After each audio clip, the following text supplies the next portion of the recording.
आप देख रहे हैं इंडिया टाउन न्यूज, भारत की बात।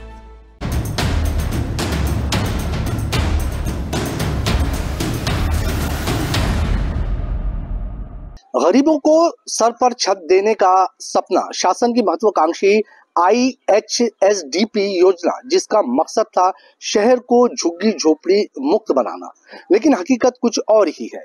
राजनांदगांव में करोड़ों रुपए खर्च करने के बावजूद ना तो झुग्गियां हटी, ना गरीबों को घर मिले। वर्षों पहले जो मकान बने थे वे आज खंडहर बन चुके हैं और जिनके लिए ये योजना बनी थी वे आज भी झोपड़ियों में जिंदगी गुजार रहे हैं। नमस्कार, आप देख रहे हैं इंडिया टाउन न्यूज और मैं हूं आपके साथ कमर घोष। देखिए हमारी ये खास रिपोर्ट ग्राउंड जीरो।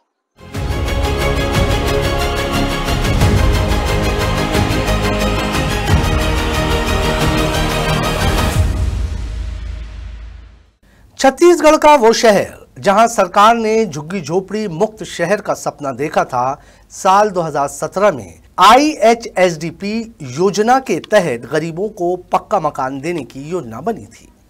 योजना के तहत पेंड्री अटल आवास के पीछे 1098 मकान बनाए गए। करीब 30 करोड़ रुपए की लागत से तैयार इन मकानों को वर्ष 2017-18 में पूरा कर लिया गया, लेकिन आज 6 से 7 साल बीत जाने के बाद भी इन मकानों में गरीब परिवारों को नहीं बसाया गया और जिन लोगों को बसाया गया वो मूलभूत सुविधाओं से बहुत दूर है और गंदगी में रहने पर मजबूर हैं। कभी नई उम्मीदों के साथ बनाए गए ये मकान अब जर्जर हो चुके हैं। कई जगहों पर विद्युत उपकरण, पानी की फिटिंग और लोहे के गेट चोरी हो चुके हैं। दीवारों पर उखड़ा पेंट और उग आए झाड़ झंकार अब इस योजना की सच्चाई बयान करते हैं। यहाँ पर पूरा गंदगी ज्यादा है, साफ सफाई नहीं होता ढंग से, चेम्बर मन खुला है, कहीं कुत्ता बिल्ली मर गया सड़ गया तो भी नहीं देखता, कोई महापौर नहीं करता है, न पार्षद नहीं करता। हम अपने घर के लिए नहीं कह रहे हैं, पूरा मोहल्ला के साफ सफाई के आने का अच्छा से हो, अच्छा ही चाहते हैं। तो इसके लिए आपने कहीं शिकायत की है? किए थे, महापौर को बताए थे हम लोग। तो क्या बोलते? तो वो बोलता है तेरे के लिए है क्या, ये सबके लिए है, वो खुद एक रहूंगा आके करके बोल दिया, ऐसे करके बोल देते बस। जिनके लिए ये योजना बनी थी वे आज भी उसी जगह झुग्गियों में रह रहे हैं, जहां न साफ पानी है, न शौचालय, न बिजली। इस योजना का उद्देश्य था गरीबों को पक्का मकान, स्वच्छ जीवन और झुग्गी मुक्त शहर देना, लेकिन योजना की शुरुआत से लेकर अंत तक भ्रष्टाचार और लापरवाही ने इसे खोखला बना दिया। वहीं स्थानीय लोगों का आरोप है कि इस परियोजना में कमीशनखोरी और अधिकारियों की अनदेखी ने इसकी जड़ें कमजोर कर दी है। ना तो मकानों की क्वालिटी पर ध्यान दिया गया, ना ही किसी ने सुनिश्चित किया कि लोग यहाँ बसे भी है या नहीं।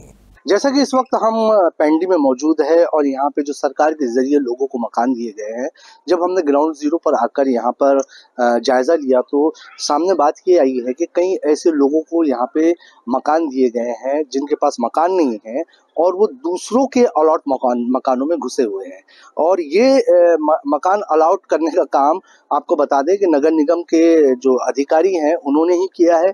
यहाँ पे जब हमने ग्राउंड जीरो पर लोगों से बात की तो उनका कहना है कि हम जिस मकान में रह रहे हैं वो मकान हमारा नहीं, किसी और का है और हमें नगर निगम ने कहा है कि आप ताला तोड़कर उसमें रह सकते हैं। लेकिन अब जब ये लोग रहने यहाँ पर आ गए हैं तो उसके बाद जिनके नाम से मकान अलॉट है अब वो उनके ऊपर मकान खाली करने का प्रेशर डाल रहे हैं। अब ऐसे में ये लोग जाए तो जाए कहाँ? धंधा पानी नहीं चल रहा था भाई, किराए से कहाँ रहेंगे हम लोग। तो हम लोग बोले चल रहे थे तो रह जाएंगे। तो आपने अटल आवास के लिए आपने वो किया था? नहीं किया था। नहीं तो आपने नहीं किया था। नगर निगम क्या बोले? निगम गए हम लोग मकान देख रहे 2 महीने के पहले, वो लोग को ध्यान नहीं दे रहे। वो लोग बोले जो मकान खाली है उसमें ताला तोड़ के घुस जाओ, तो सबको ताला लगी वाला है, हम लोग कैसे ताला तोड़ेंगे? नहीं तोड़ सकते, उनके नाम से मिलने वाला तो कैसे तोड़ेंगे फोन? घर नहीं है हमको रहने के लिए, दूसरे ने दिए हमको घर रहने के लिए। वो ये भैया है, भैया ने बोला हाँ इधर रह जाओ करके, उनके दूसरे घर में वो जी रह रहे हैं। हम घर को लेकर नहीं, हम दूसरे घर में रह रहे हैं। 2 बार आके चला गया और घर में से निकल जाओ बोल रहे हैं। तो आप तो निगम गए थे ना मकान? हाँ गए थे, तो वो भी वैसे बोल रहे हैं हमारे को टाइम नहीं मिल रहा है तो हम अभी आके देखेंगे नहीं, अगर जहाँ भी खुला है ताला या फिर कोई रूम खाली है तो आप घुस जाओ बोले। हाँ तो वही बोले हमने, तो जो खाली है जहाँ सामान की नहीं है वहाँ पे चले जाओ बोल रहे। अब जो घर में हम आए वहाँ पे कुछ भी नहीं था, कचरे के सिवाय कुछ भी नहीं था। पर जब हम रहने लगे तब वो घर वाला आया था, क्या बोलता है? तो वो बोल रहा निकलो बोल रहे मेरे घर से। तो हम बोले बरसात निकलने जाने दो, छोटे छोटे बच्चों को लेके कहाँ जाएंगे। तो फिर अभी रहे अब ये अचानक में वो आ जाएंगे तो हम कहाँ लेके जाएंगे। राजनांदगांव जैसे शहर में आज भी झुग्गियों की संख्या कम नहीं हुई है। कई मोहल्लों में झोपड़ियां पहले जैसी ही खड़ी हैं, यानी योजना कागजों में पूरी हुई, लेकिन जमीन पर हालात जस के तस है। पिछले 6 वर्षों में कई कलेक्टर और निगम कमिश्नर बदले, लेकिन किसी ने भी इस योजना पर गंभीरता नहीं दिखाई। अब स्थिति ये है कि ये मकान धीरे धीरे खंडरों में बदल रहे हैं और प्रशासन कागजी रिपोर्टों में योजना को सफल दिखा रही है। नहीं, सफाई तो हो ही रहा है, और थोड़ी पहले से जो नाली वगैरह का जो बन नहीं पाया उसको हम लोग अभी पूरा आवेदन दिया हुआ है। इस बार बिल्कुल प्रयास कर रहे हैं। और रही बात जर्जर की, उसके लिए भी हम लोग आवेदन दिए हुए हैं, वो भी हम भविष्य में कर लेंगे। अपने तरफ से ऐसा किसी हम लोग नहीं बोलते हैं, न आप निगम बोलते होंगे। हम लोग भी ये नहीं बोलते कि तोड़ के रहो करके। हम लोग को देख है, हाँ अभी तो लोग रह रहे हैं। अब उनके क्या वो आसपास जिनका फैमिली बड़ा है वही लोग रह रहे हैं। ऐसे कोई अलग से कोई बाहर से और कोई आके नहीं रहे। जिनका परिवार बढ़ गया वही लोग शायद रह रहे होंगे, और ऐसे उनको जानकारी नहीं है।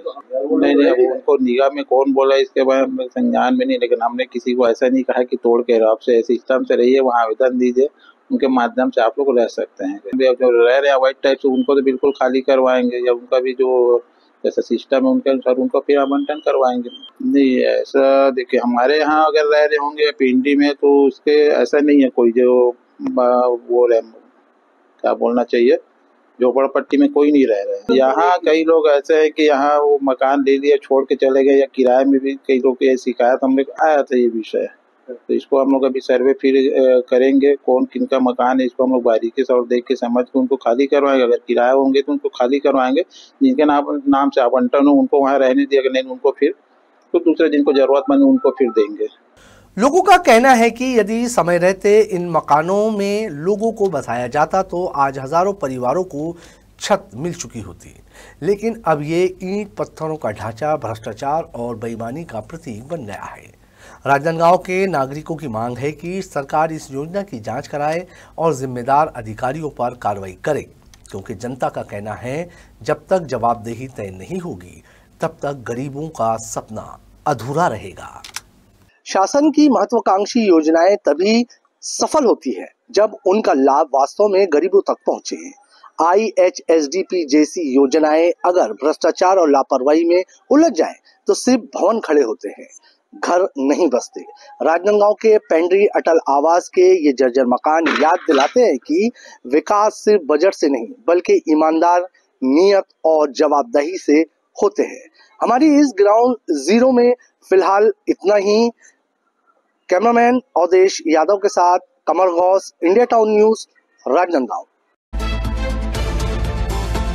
आप देख रहे हैं इंडिया टाउन न्यूज, भारत की बात।